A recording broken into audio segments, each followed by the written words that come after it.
a blind flick game. Are you ready to test your coordination and timing skills? Pitik Bulag is a Filipino traditional game where players cover their eyes and flick fingers over each other's hands, revealing numbers simultaneously to match and switch roles. There is no equipment or material required. All you need is your hand and friends.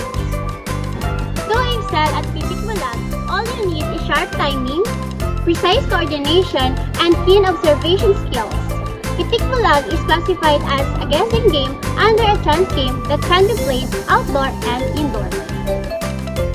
The techniques and strategy are mastering the art of timing your flick and observing your opponent's movement can greatly increase your chances of success.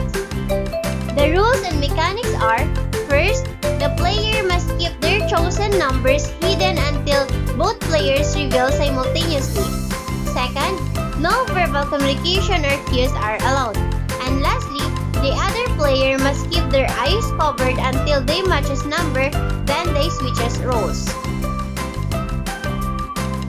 How to start the game?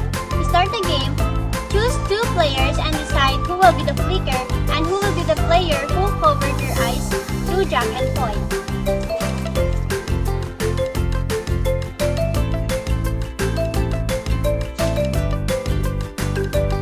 The winner is determined by the players who successfully matches and switches roles the most time.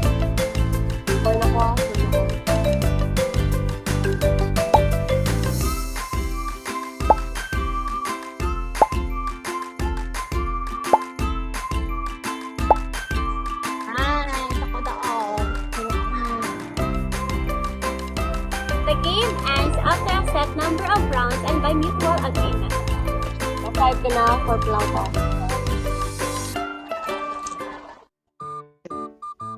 How to play the game?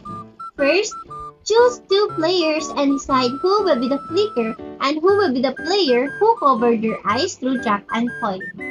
Second, the flicker flicks a finger over the hand of the other player whose eyes are covered. Third, both players reveal their chosen numbers simultaneously by holding up fingers. Fourth, if the player who successfully matches numbers, then they switches roles. And lastly, the game ends after a set number of rounds or by mutual agreement.